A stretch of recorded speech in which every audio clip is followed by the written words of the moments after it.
Bonjour à tous, très heureux pour vous retrouver pour une nouvelle review. Cette fois-ci pour Mandibule de Quentin Dupieux.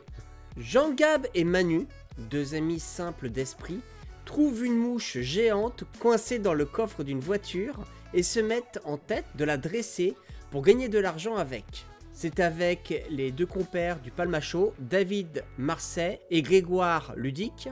On peut également retrouver Adèle Exarchopoulos. Alors ce film est une comédie complètement barrée, hein, le pitch en témoigne.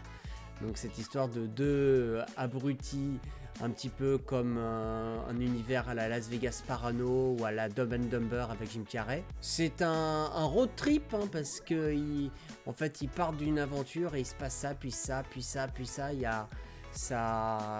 On est emmené dans cette aventure où on suit ces deux compères complètement barrés.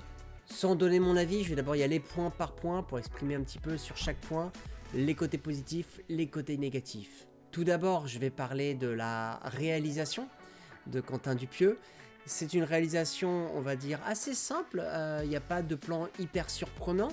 Même l'étalonnage est plutôt en étalonnage classique de comédie. On sent qu'il a laissé pas mal de plans séquences pour permettre aux deux compères de pouvoir partir en improvisation assez régulièrement. D'ailleurs, on retrouve beaucoup cet humour un peu à la Palmachot. Mais voilà, la réal, elle est simple, mais on se laisse prendre. Il n'y a pas un moment donné où je me dis « Waouh, ce plan, il est magnifique !»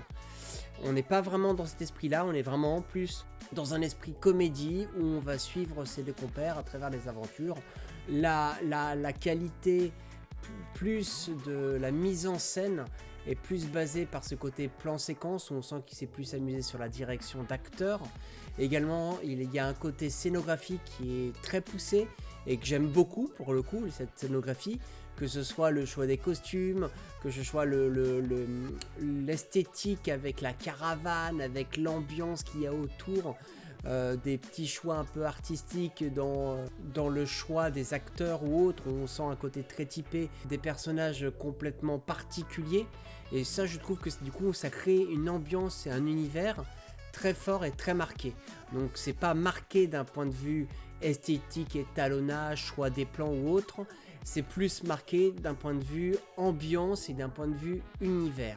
En ce qui concerne l'acting, les deux gars du Palmachot font du Palmachot. Donc si on aime l'approche des Palmachot, on va aimer le film. En ce qui concerne l'actrice, on va dire, qui sort son épingle du jeu, c'est comme on peut le voir aussi dans la bande-annonce, c'est Adèle vraiment qui sort son épingle du jeu avec un personnage complètement barge, en train de toujours d'hurler, de crier, et pourtant elle amène quand même de la finesse dans son acting, elle est aussi touchante ou autre, ce qui lui arrive, on est très touché, et donc ça c'est vraiment un très bon point. Là, pour moi elle m'a marqué, et j'ai trouvé vraiment qu'elle sortait du lot. J'ai remarqué aussi qu'il y a tellement de personnages complètement barrés, que quand on a des personnages un peu plus classiques, un peu plus normaux, ces personnages d'un seul coup apparaissent un petit peu vides, tellement les autres sont hauts en couleur. Et j'aime beaucoup ces personnages hauts en couleur, et t'as des passages dans ce film où vraiment j'ai vraiment rigolé à gorge déployée, je me suis régalé. Il y a vraiment notamment tous les passages avec Adèle, c'est vraiment mon passage favori du film. J'aime un peu moins le début, un peu moins la fin, mais ce milieu, je le trouve vraiment très réussi. Dans les autres points, j'aimerais parler du coup du scénario, parce que pour moi c'est un petit peu... En même temps c'est compliqué parce qu'on sent qu'il joue là-dessus.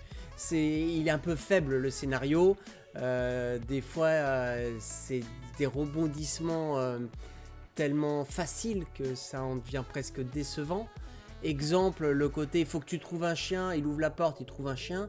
Donc ça joue dessus, je sens qu'il y a ce côté série B, série Z, et c'est pour amener de l'humour. Mais du coup, c'est tellement ça tout le long que il y a un problème, ah bah il y a la solution. Il y a un problème, ah bah il y a la solution, que c'est un petit peu facile. Si je parle de la musique, pour le coup, je trouve que la BO est tellement décalée que je la trouve super intéressante. que ce soit la musique qu'il peut y avoir au début, à la fin. Il y a très peu de musique d'ailleurs tout le long du film, c'est plutôt vraiment ambiance classique. Mais cette musique, quand elle est là, elle est marquante. Et ça, vraiment, ça donne un plus à ce film. L'autre point négatif pour moi, ça va être le rythme. J'aime cet univers barré, j'aime ces personnages hauts en couleur, mais j'aime un petit peu moins le rythme. Je trouve qu'il est un petit peu lent, dû notamment à tous ces plans séquences, je pense, où du coup le rythme est un peu moins développé que par exemple dans un Dumb and Dumber ou dans Las Vegas Parano où le rythme est assez effréné. Là, il est très posé, très calme. Et donc du coup de temps en temps je me suis quand même pas mal ennuyé. En gros, je dirais que c'est un film avec des moments de génie, des moments tellement originaux que je suis pris et je suis emporté et je trouve ça génial, et des moments où un petit peu plus poussifs, où je m'ennuie un petit peu, et avec toujours ce problème de facilité scénaristique qui moi m'a globalement dérangé. Mais j'ai passé un très bon moment, c'est mon premier film depuis la Libération, on va dire, donc je vais en faire un demain. Et en tout cas, je le conseille parce que c'est un bon film français. Si vous aimez l'univers de Quentin Dupieux, vous allez vous régaler parce que c'est du bon Quentin Dupieux. Si vous aimez les deux gars du Palmacho, vous allez vous régaler aussi parce que là, pour le coup, c'est complètement ça. On voit qu'ils s'éclatent, on voit qu'ils s'amusent, leur complicité est très développée. On sent que... Moi, j'ai vraiment cette sensation qu'il a fait des plans séquences où il les a dirigés, mais il leur a donné beaucoup de liberté. Je me demande même si des fois il n'y avait pas un petit peu d'impro. En tout cas, j'ai passé un très bon moment, je vous le conseille, c'est barré, c'est une comédie complètement déjantée, rythme lent, je préviens, mais vraiment... Et j'aimerais aussi faire un petit coucou à mon guest Raphaël Quénard, qui est le premier comédien qu'on voit dans le film. Donc bravo mec, c'était super, t'es fidèle à toi-même, et vu le film que t'avais fait juste avant, je trouve que t'es dans ton univers et tu te déchires dans cet univers. Bref, je vous souhaite une bonne soirée. J'espère que la review vous a plu. Si vous avez vu le film, n'hésitez pas à laisser un petit com pour m'en parler. Et à très vite pour une nouvelle review. Salut.